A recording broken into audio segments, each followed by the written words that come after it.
welcome back to my film and TV channel. Hope you're all staying safe and well. We're going over to Netflix today to look at, another film based on actual events. I think this is the third one I've seen now over the last few months about the opioid problem in the USA.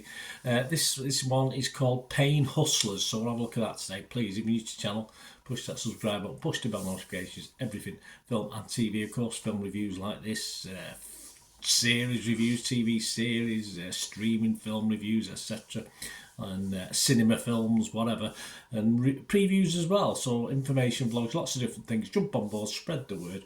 And if you've got any comments on this Pain Hustlers or anything to do with film and TV, just leave them and I will reply if it needs a reply. Yes, thank you very much. And if you can give us a little like, a little thumbs up, that will be appreciated. Yes, it's just over 2 hours, this one, a 15 certificate. I'm not too sure why the 15, in fairness. I think 12 would have probably been adequate. I can't say. I'm trying to think back to why, but I can't think of too much. Might be a bit of bad language in it, but that doesn't usually warrant getting a 15, but hey, there you go. Crime drama directed by David Yates, as I said, based on actual events. And of course based on the 2022 book of the same name by Evan Hughes. And the film stars a great cast, especially Emily Blunt. I like Emily Blunt, I'll be honest. Chris Evans, Andy Garcia, Catherine O'Hara, Jay Duplass, Brian Darcy James and Chloe Coleman. Very good cast there. They sort of gel together pretty well, I thought. And it's of course about a high school dropout who lands a job with a failing pharmaceutical company in Central Florida, where she soon finds herself at the centre of a criminal conspiracy. Yes, well, she makes loads of money. Released in selected theatres on October the 20th, 2023, and it debuted on Netflix on October the 27th. And I'm actually recording this on October the 28th, so any comments and scores I'll give you are as at that date in the morning. Yeah, it's nearly noon now, nearly 12 noon. Rotten Tomatoes, yes, they don't like it. They don't like it at all. Yes, very odd. 22% only positivity. That's 76 critics. It's getting an average of just 4.8 out of 10. 17 fresh and 59 rotten. I'm perplexed. I am perplexed, guys, about why the critics are so against this. I just don't know. As I said, this is the third one I've seen, and I've enjoyed all three, in fairness, and I don't think this is any worse than what I've seen already. But hey, I can only report what's happening. The consensus: Pain Hustlers has some great actors and a worthwhile premise. Been there before, but lacklustre execution dooms this dramatic look at the opioid epidemic. Metacritic, the other side, are they any kinder? Well, not really. Still pretty poor. 43 out of 100 on Metacritic, the other side we'll look at. That's 29 critics. 5 were positive, 22 were mixed, which, okay, I can understand to some extent, and 4 were negative. And I do subscribe and do buy the Empire magazine and Total Film magazine. So let's see, what are they thinking? Well, they give it exactly the same score. They both give it 40 out of 100.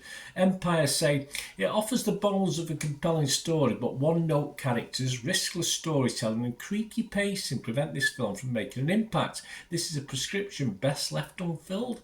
And Matt Mayton for Total Film has said it. He also gave it 40 and said, despite a typically strong performance from Blunt and a fun, if one note Evans, neither the rise nor the inevitable fall ever feel all that compelling.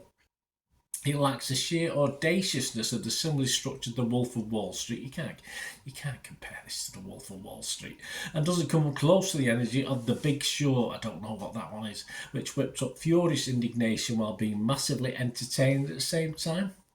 Public, what about the public? Well, the public actually are better. I'm with the public on this one, and it was getting about 5.9 out of 10 when I first looked at it a couple of days ago, and I've just literally, before coming on to do this vlog and doing this little vlog now, I've just checked again. It's gone up to 6.2 out of 10, so I'm quite happy because the public are on my wavelength, almost on my wavelength anyway, and that's almost 2,000 scores and reviews, so it's getting a healthy 6.2 out of 10. So the critics don't like it, and the public sort of like it, so that'll do for me. I prefer that anyway. I think, as I said, I think this is the third film on this subject of opioid abuse that I've watched, and I found it a very good watch. Might have been helped by Emily Blunt, I'm not too sure. I just thought it was excellent. As I say, despite watching films of a similar theme, to compare it to Wolf of Wall Street is ridiculous. I mean, you're talking a big budget film compared to this, which is a fraction, I'd imagine. A great cast, a story well told for me. It could have been a bit deeper on a couple of the characters, but the 2 hours flew by. I enjoyed it, and I thought it was a good watch. So I just think the critics are being very, very harsh. And without looking through some of the reviews from the critics, apart from, they're not really saying particularly why. Just say it's very unfulfilling and not very exciting. But tick the boxes for me. I think the public are okay on it. As I said, they give it 6.2 on Internet Movie Database. But I'm not sure why there's such a downer on it, because I liked it. Simple as that. So my scores for this: I'll book the trend. Rotten Tomatoes, I'll be fresh. Metacritic, I'll be positive. And of course, Internet Movie Database. Yeah, I'm going to push it. Not just watchable, I thought it was very watchable. So I'm going to push this to a 6.5 out of 10. I'm going to go mad, guys. I've got a temperature now after that. But let me know what you think. As I say, if you've watched some of the others as well, as I say, this is no worse than some of the others. And quite enjoyed it. I thought it was okay, it was fine. It's a streaming movie, it's on Netflix, I pay my subscription, so it's nice to have something else to watch that isn't a foreign language series or something like that. Anyway, let me know what you think, guys. Great to hear from you. Till we meet again, that's one thing, don't I? Please stay safe, everyone. Bye for now.